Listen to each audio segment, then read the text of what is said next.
문제는 이러한 유해 물질이 단순히 호흡기로만 침투하는 것이 아니라는 점입니다. 공기 호흡기로 호흡기를 보호하더라도 전신 피부를 통해 발암 물질에 노출되는 것입니다. 구체적으로 아이아크는 소방관행에서 악성중피종, 방광암 발병에 대한 충분한 증거가 있고 대장암, 전립선암 등과 같은 명확한 연관성이 있다고 결론을 내렸습니다. 직업 환경 자체가 암을 유발한다는 과학적 상식이 되었음을 의미하고 이는 국가의 책임을 묻는 가장 강력한 국제적 근거가 됩니다.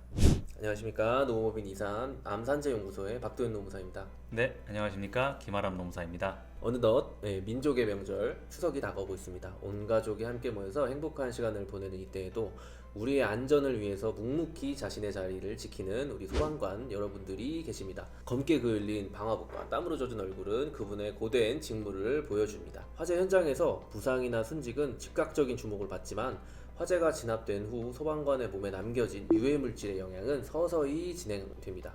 바로 직업성 암에 대한 이야기입니다. 소방관에게 발생하는 암은 단순히 개인의 불운이나 유전적 요인으로 치부할 수 없는 명백한 직업병입니다. 한 해 평균 10명 이상의 대한민국의 소방관이 암으로 사망하고 있고 이는 화재 현장에서의 순직자 수를 넘어서는 가장 주된 사망의 원인으로 되었습니다. 이것은 첨단 소재의 건축, 내장재와 가구들이 불타면서 내뿜는 수많은 발암물질 혼합물에 노출되는 과정에서 얻게 되는 병입니다. 오늘 우리는 국민의 생명을 지켜주시는 우리 소방관분들의 현실을 직시하고 그분들의 건강을 위협하는 직업성 암에 대해서 알아보고자 합니다. 화재 현장은 단순히 뜨거운 불길만 있는 곳이 아닙니다. 그곳은 현대 문명이 만들어낸 온갖 화학물질이 연소하며 뒤섞이는 거대한 독성물질의 연소지입니다. 과거의 화재가 주로 나무나 섬유의 연소였다면 현대의 화재는 플라스틱, 합성수지, 단열재 등 석유 화학 제품의 연소입니다. 이 과정에서 불완전 연소 시 발생하는 다환 방향적 탄화수소, 백혈병의 원인으로 지목되는 벤젠, 수십 년의 잠복기를 거쳐 폐암을 일으키는 성면, 그리고 포르말데히드 다이옥신까지 수많은 발암물질이 발생합니다. 문제는 이러한 유해물질이 단순히 호흡기로만 침투하는 것이 아니라는 점입니다. 화재 현장의 높은 온도로 인해 소방관의 피부 온도는 상승하고 모공은 확장됩니다. 이때 땀과 함께 독성물질이 피부로 흡수되는 양은 평상시보다 훨씬 더 늘어나게 됩니다. 공기 호흡기로 호흡기를 보호하더라도 전신 피부를 통해 발암물질에 노출되는 것입니다. 위험은 현장을 떠난 뒤에도 끝나지 않습니다.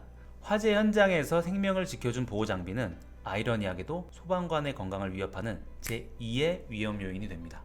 온갖 유해물질과 그을림 등이 보호장비에 그대로 후측되어 소방차 내부, 소방서 대기실 등에서 2차, 3차 오염을 유발합니다. 신체적인 위험에 더해 직업적 특성에서 비롯되는 극심한 스트레스는 암 발병을 가속합니다. 실제로 WHO는 야간 근무를 2A군 발암 추정 요인으로 분류했습니다. 여기에 안타까운 현장에서 마주하는 죽음과 부상은 깊은 정신적 외상, 즉 PTSD를 남깁니다. 소방관의 직업성 암은 더 이상 막연한 추측의 영역이 아닙니다. 2022년 7월 아이아크는 소방관의 직업적 노출을 1군 발암물질 요인으로 최종 분류했습니다. 이는 암을 유발할 수도 있지만 증거는 불충분하다라는 의미의 2B군에서 인체에 대한 발암성이 명확히 확인된 1군으로 2단계나 격상된 것입니다. 구체적으로 아이아크는 소방관행에서 악성중피종, 방광암 발병에 대한 충분한 증거가 있고 대장암, 전립선암 등과 같은 명확한 연관성이 있다고 결론을 내렸습니다. 더욱 주목할 점은 아이아크가 이런 결정 내린 근거가 된 전 세계의 26개의 수준 높은 연구 결과 중에서 아시아에서는 유일하게 대한민국 소방관 코호트 연구가 포함되었다는 사실입니다. 소방청 R&D 사업으로 연세대 원주의과대학 안현순 교수님의 연구팀이 발표한 이 연구들을 통해서 우리나라 소방관들 역시 대장암, 비뇨기계암, 림프종 등의 발생률이 일반인보다 높고 20년 이상 장기 근무자의 암 관련 사망률이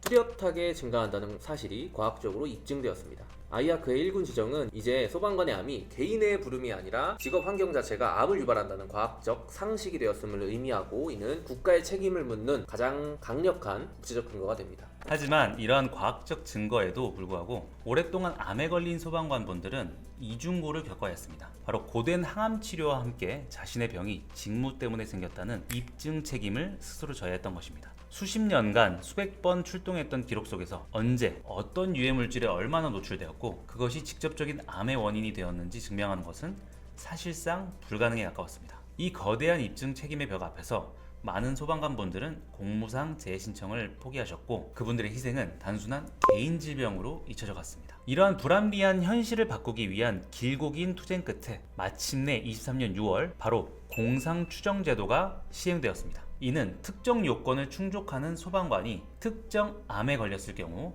복잡한 입증 과정 없이 공무상 재해로 추정하는 제도로 소방관 개인이 짊어졌던 입증 책임을 국가로 전환하는 패러다임의 대전환을 의미합니다.